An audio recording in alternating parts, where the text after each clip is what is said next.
We are going to get started. I'm Randy May, as most of you know, president of the Free State Foundation, and I want to welcome you this morning. You know, when I woke up this morning, I told my wife it's the 8th annual, Free State Foundation Telecom Conference, and that gave me a bit of a start. Every year it does, as we add one. I might say it's actually in that brochure that you have in front of you, I point out it's actually our 10th anniversary this year since the founding of the Free State Foundation. So sometime later this year, we'll do something where we can raise a glass or something like that. Before I go further, I just think what I'd like to do, if you don't mind, is just have maybe a moment of silence, if we could, to remember the victims of the attacks yesterday in Belgium, just for a few seconds.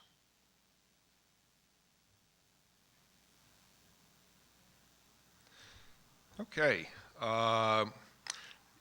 As usual, we've got a great lineup of speakers today and program sessions that go with the speakers.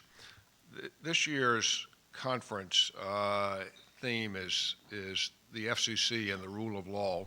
Every year we try and come up with a theme. Of course, we're talking about communications policy, and after a while, there's a bit of redundancy perhaps, but we like to have a theme and then a graphic that you see up there. And we're going to be talking today about all of the hot topic issues before the commission: privacy and Lifeline, set-top box, the set-top box proposal. I'm hoping the open internet appeal doesn't actually come down today, so we're not trying to read that. Municipal broadband preemption, all of these hot topics. And of course, we talk about those a lot of times generally, or sometimes mostly, in terms of policy ramifications, and that's quite natural and important. But it's also important to think about the law and whether they're lawful, and whether they conform to what I often call rule of law norms. And so this year I wanted to cast a little bit of light on that part of the equation, and hence the theme, the FCC and the rule of law. Well, I'm excited, with the lineup we have. I'm going to introduce Congressman Marsha Blackburn in just a moment more fully. And it is Congressman, by the way, right? I know, every time I do that, I get a few emails, asking me and to correct it. But we'll do that in a moment. But just in very brief highlights, we have, following Congressman Blackburn, the 2 FCC commissioners, and this fireside chat next. Anybody see a fireside around here? And then we've got, we're having Maureen Olhausen is going to give an address on privacy from her vantage point over at the FTC. I'm going to have a lunchtime conversation with John Sallet, the FCC General Counsel. I'm sure we'll be doing law talk during that lunchtime conversation. And then we're going to end up with Glenn Lurie from AT&T in the closing keynote address.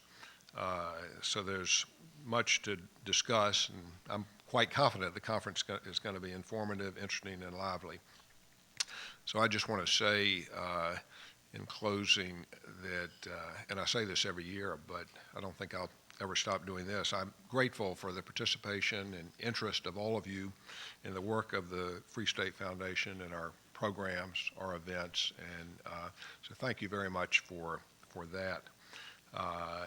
Now, I'm going to introduce Congressman Blackburn. I'm going to say this now, and I'll probably say it again. We've got bios, we've got your bio more fully, Congressman, in this nice brochure. And so throughout the day, because we've got so much going on, I'm going to have to abbreviate the bios, but and we even had to abbreviate the one in here because there's much more that we could say about you. But let me just give you say a couple things about Congressman Blackburn. She's currently the vice chair of the House Energy and Commerce Committee. As all of you know, that's the committee with jurisdiction over telecom issues along with other issues, and she sits on 4 subcommittees, one of which is the Communications and Technology Subcommittee. You have to look at the website for the other 3. She was elected to the House in 2002. She very quickly became a leader in the House. I mean, I recall watching this meteoric rise of yours. And she served as Republican deputy whip for every Congress. So I'll just say that Congressman Blackburn has earned a reputation, of course, as a leader in the telecom policy field. But I want to also mention that she's a leader and an expert in intellectual property matters, more specifically the protection of intellectual property rights.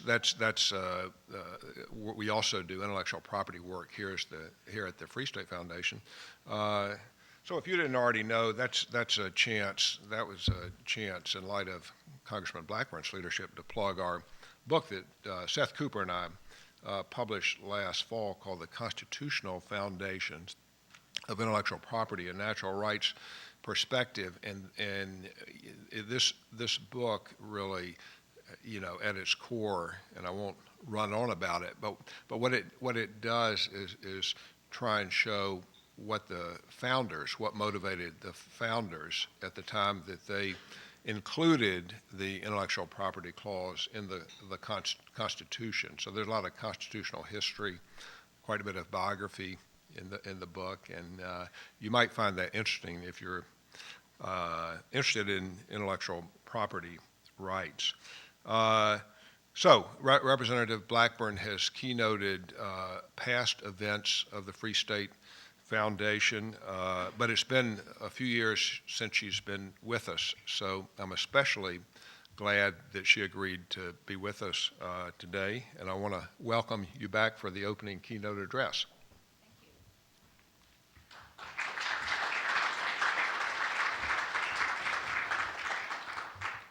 Good morning and happy Easter week to everyone. I am just really so pleased to join you and to be with you for a few minutes this morning. You do have a full day, and I can guarantee you it will be an interesting day. Any of you that attended or were part of our hearing yesterday at Energy and Commerce, where we had all of the FCC commissioners before us, I'm sure that you witnessed some smugness.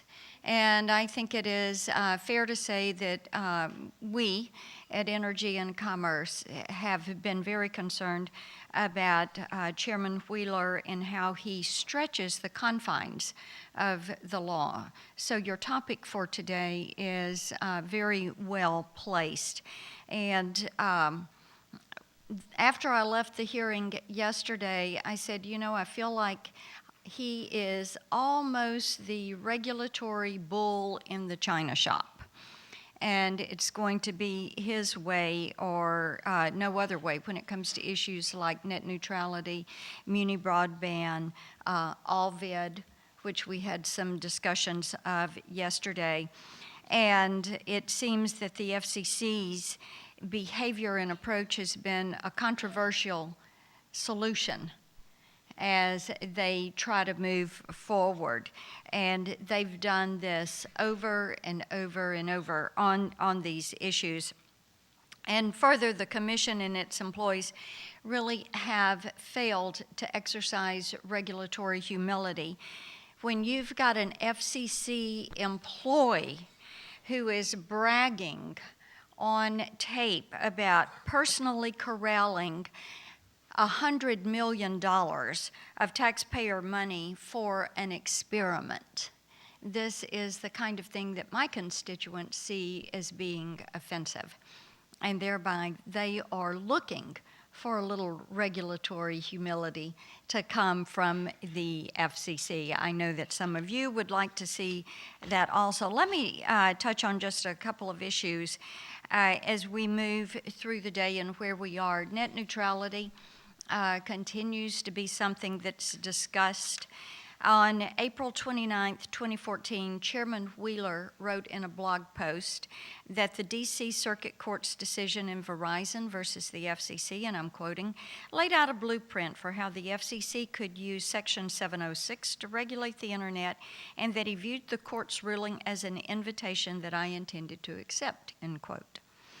And Chairman Wheeler added that he was, and I'm quoting, concerned that acting in a manner that ignores the Verizon court's guidance or opening an entirely new approach invites delay that could tack on multiple years before there are open Internet rules in place, ending quote.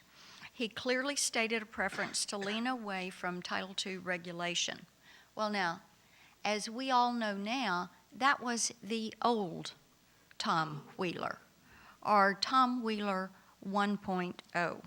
And then you go to November of 2014, and President Obama comes out and he's favoring a Title II regulatory strategy. And then we have Tom Wheeler 2.0. On February 26th, the FCC issued the Open Internet Order, and we began regulating the Internet like a 1930s utility. So this story can pretty much write itself. Here's some other perspectives on this issue. Professor David Farber of Carnegie Mellon, an architect of the Internet, and as we in Tennessee know, Al Gore did not create the Internet. Professor Farber said in a February 5th, 2015 article in the New York Times, if this is prior to the FCC's net neutrality rules being published, that Title II regulation would open, and I quote him, a Pandora's box, end quote. The Progressive Policy Institute estimated that up to $11 billion in new fees and taxes would come about by changing the regulatory scheme. This is why I have continued to lead the fight and the push to rein in the FCC when it comes to net neutrality rules. The Internet Freedom Act, H.R. 1212, has 54 co-sponsors. It would nullify the FCC's open Internet order. And we are very pleased that recently Senator Mike Lee, joined by 7 other senators, filed the companion S-2602, and we see this as a positive step forward. There are several FCC actions related to net neutrality that continue to give us in Congress pause, and one of those is the issue of privacy. And as you all are aware, I've worked for several years on the Bipartisan Privacy Caucus. I've co-chaired that. Chairman Upton decided we would do this totally as a bipartisan measure. And Peter Welch and I have chaired this effort. And I've led roundtables around the country focused on protecting the virtual you. And we have gotten some truly valuable input from a wide range of voices on this topic. We've also seen how the Federal Trade Commission has successfully enforced their unfair and deceptive acts and practices framework to hold bad actors accountable. On May 15th, 2015, the FCC issued an enforcement advisory that broadband providers should take reasonable, their words, and good faith, again, their words, steps to protect consumer privacy. Last October, I led a letter to Chairman Wheeler that was signed by 15 other members of the Communications and Telecom Subcommittee, including Chairman Walden, warning the FCC against taking privacy actions. Then, a couple of weeks ago, on March 10th, the FCC issued an NPRM requiring broadband service providers to disclose how they collect consumer data. In particular, I believe the FCC's entry into the online arena as a privacy regulator is troubling for three specific reasons. First, the FTC has traditionally been our government's sole internet privacy regulator. Having dual entities regulate online privacy is going to create confusion, as pieces of the internet ecosystem would potentially be subject to different privacy rules. We see this as being counterproductive. This will not facilitate the continued development of an internet that Chairman Wheeler has referred to as, and I'm quoting, the most powerful and pervasive network in the history of the planet, end quote. Moreover, his comment implies that FTC regulation thus far has been successful and ought to continue, which ultimately undermines the rationale for added FCC regulation. In other words, it makes no sense. Or maybe I should say common sense. Second, the FCC's perceived grant of authority to enforce consumer privacy pursuant to Section 222 was done unilaterally. Republicans routinely voice concerns about Title II reclassification and the sweeping regulatory powers the Commission would have at its disposal throughout the net neutrality rulemaking process. And third, the FCC does not have the requisite technical expertise to regulate privacy.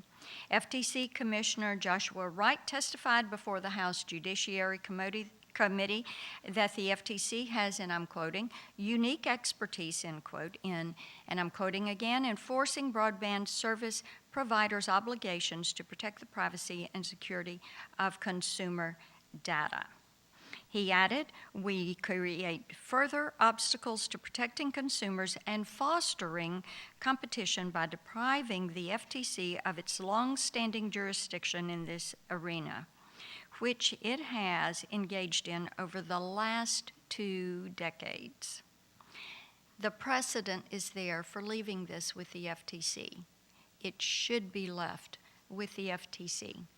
The FCC does not have the authority to move forward with this. They are granting themselves powerful regulatory authority by reclassifying the Internet and Information Service as a telecommunications service. Accordingly, it must resist the temptation to operate beyond the scope of its expertise simply because they think that they can. It is a power grab. The FCC is arguing for a solution that's one-sided. In essence, the FCC's privacy notice of proposed rulemaking is focused on the one part of the internet ecosystem that doesn't actually have broad visibility into consumers' information online, and that is the ISPs. These concerns are not just Republican concerns. Professor Peter Swire at Georgia Tech, who served in the Clinton administration as an expert policy advisor and who also has served President Obama, released a study this month on what companies have access to consumer information in the internet ecosystem. His report clearly showed that the ISPs, the target of Chairman Wheeler's new privacy rules, do not have the level of visibility into consumers' online activities that most edge providers have. What's more troubling to think about is what will happen at the Commission if we don't get a Republican president. Hillary Clinton has already said she's going to enforce strong net neutrality rules, as she calls it. And frankly, I was surprised to learn that Hillary knew anything about net neutrality or how the internet works, since she's had problems with those emails and that server that I guess can make its way from the basement up to the 8th floor of the FCC. Let's talk about muni broadband for just a few moments. In my state of Tennessee, this is something that gets a good bit of conversation. The FCC's decision in February of 2015 to grant the petitions of Chattanooga, Tennessee, and Wilson, North Carolina, allowing the federal government to preempt municipal broadband restrictions in those states was troubling indeed. Now, I think that if you've got a municipal district that they themselves want to provide broadband to their footprint and their constituents agree with that, so be it. And if a state chooses to come about to encourage, restrict, or prohibit the building of such networks, I believe that decision should also be respected. Now, a lot of these networks do fail when you're looking at municipal broadband networks. They turn out to be too expensive to afford and to upgrade. A Forbes piece titled Municipal Broadband, a Bad Deal for Taxpayers, noted that a failed municipal broadband network in Utah, which, by the way, was called Utopia, had left taxpayers over $350 million of debt and $146 million in negative assets as of July 2013. Municipal broadband projects left Memphis, Tennessee, $27 million in the hole, Burlington, Vermont, $17 million in the hole, and the list of failures go on and on. Municipal broadband networks claim that ISPs dislike competition and that the muni networks promote that. However, I believe that that is a flawed logic, if you will. It's the government's job to create the environment that encourages competition. It is not the government's job to create an environment where government is the competition. So, how can private companies be expected to challenge a taxpayer-backed entity? We've recently had an enormous success with a public-private partnership in Tennessee, specifically in Henderson, Tennessee, where they have rolled out through an ILEC in neighboring Jackson, Tennessee, and have built out a high-speed network in Henderson. They've been able to use that to develop a business climate that has already attracted one software developer. The federal government is over $19 trillion in debt and has absolutely no business whatsoever substituting the judgment of the state legislatures for that of unelected and unaccountable and uninformed Washington bureaucrats. The fact that Chairman Wheeler believes that the FCC has the right to override state law, to tell the states what they can and cannot do, and to prejudge what is going to happen, I find that to be arrogant and completely unacceptable. What's more astonishing is that Chairman Wheeler's decision to preempt Tennessee and North Carolina state laws is so radical and so overreaching that even the Department of Justice did not agree with the FCC's position. It's almost an unprecedented move. As they say, the silence on that one is deafening. Last week, the Sixth Circuit Court of Appeals heard oral arguments in this case. A judge told an FCC attorney, and I'm quoting, "I don't see how it's a communications policy. It seems more like a decision-making policy because there, the states, allowed to make the decision. It seems very much like you're interfering with the way the state structures its decision-making authority to exercise discretionary determinations. How is it not that? States know best how to manage their limited taxpayer dollars and their financial ventures. They are in a superior position to understanding their economic landscape and how they will choose to foster economic growth and economic development. If a state believes creating hundreds of muni broadband networks is an appropriate solution, so be it. But if they don't, the FCC does not need to try to step in and override that law. That is why I filed the States' Rights Municipal Broadband Act of 2015, H.R. 1106, with Senator Tom Tillis of North Carolina. My legislation would prevent the FCC from using Section 706 to override states with municipal broadband restrictions in place.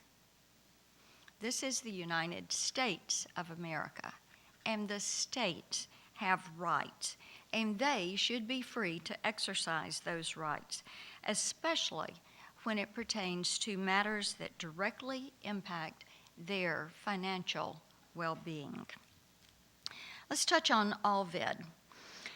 The Downloadable Security Technology Advisory Committee issued a final report on technical issues related to the development of the downloadable security systems that could facilitate delivery of video programming to the third-party entities and devices.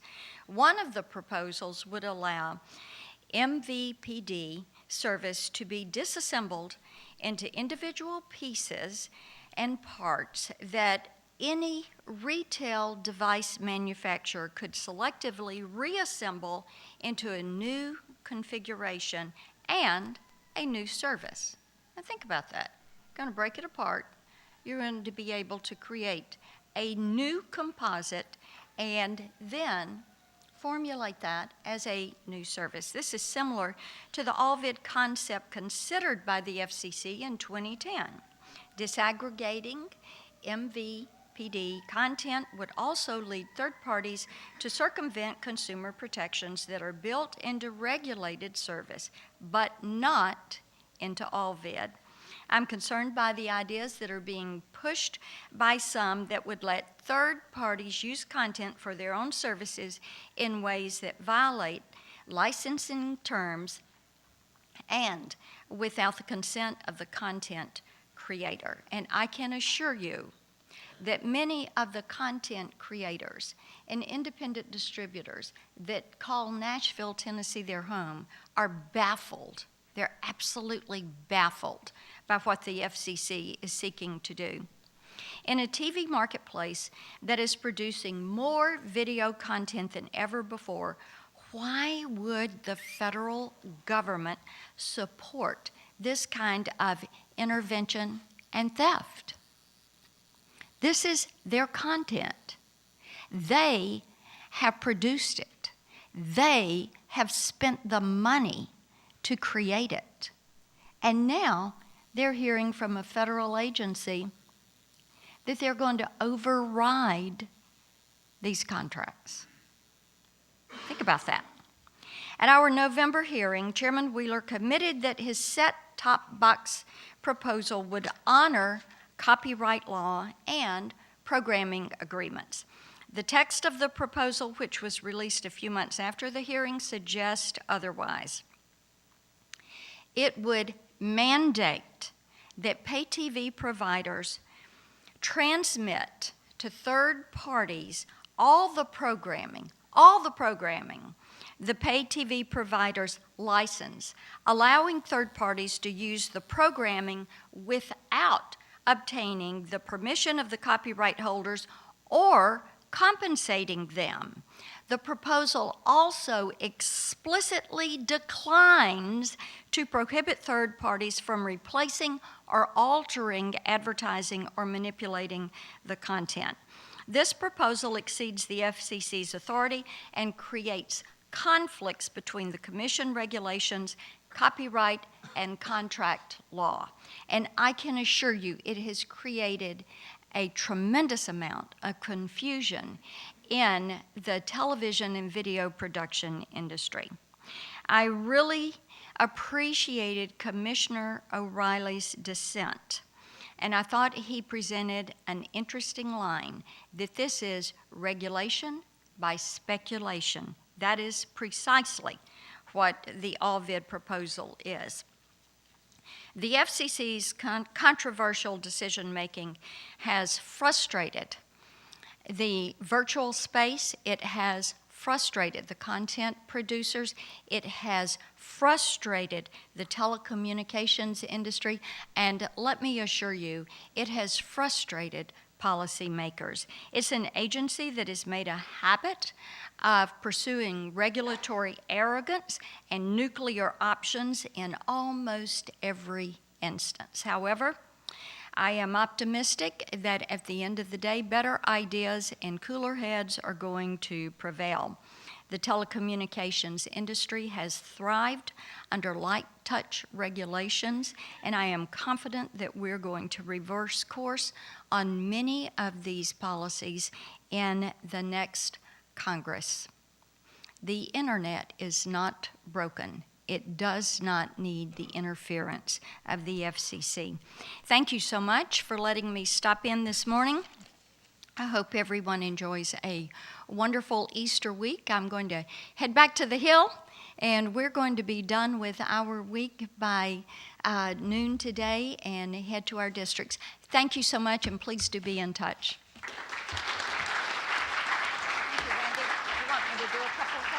If you do one or two, I'll control it. But well, thank you so much, Congressman Blackburn. That, as I knew it would, gets us off to a good start. And of course, the issues that you discussed not only did deal with the policy, but I think in each case, really, they raise questions about the law and the rule of law. So that's good. Congressman Blackburn's considered to do just a couple questions, and then we're going to get her back to the Hill. And one thing I want to just say, I mentioned your leadership on intellectual property rights, and that obviously came to the fore in the discussion of the set-top box proposal. The congressman's the chair, I think, of the Songwriters Caucus. Well, I've got a confession to make right here in public in front of you. I watch Nashville every Wednesday. Wonderful. Wednesday night, yeah, many of you may not know Raina James, but I do. I'm gonna, if you'll raise your hand, we're gonna do just one or two questions, and just a question, not a statement. Anyone have a question? Okay, Mike Nelson, you're gonna get a mic, and remember, just a question. I'm Mike Nelson. I work for Cloudflare, which is a web security firm, and we have a global network around the world providing protection to companies that want to protect their websites from malicious hackers. Yeah. So we care a lot about the international marketplace. We care a lot about the global internet. We fully agree with you that we want less regulation. The internet's not broken. But one of the issues that we are concerned about is ICANN and the move to have even less government control over ICANN. So I was curious your position on the administration's proposal to remove the last vestiges of any government control over ICANN and how we can make sure that works properly. Yeah. And I agree with you. There are problems with the multi-stakeholder process. We agree with you on that, and very concerned about ICANN and Mr. Chahadi's penchant to move it away, also concerned about what he said in support of China, which certainly does not appreciate an open internet policy. And we would prefer for the structure to have remained as it was when you're dealing with IANA and ICANN, and not for it to move away. Concerned about what may happen if it did end up at the UN and you had countries able to go in and that are less free and light touch than we are. So we share those concerns. I don't share your concerns. but I want to just Mike, ask. we're okay. just going to move on. If we do have one other question, anyone else? Okay, well, if not, one Thank you. thing I want to do is just ask Congressman Blackburn, you probably don't have any coasters in your office, I assume, at all. And if the Sergeant of Arms of the House isn't going to come after me, you tell me if he will. But if not, I want to just present you with this thank you. small token, and thank you again for being here. We Thank really appreciate it.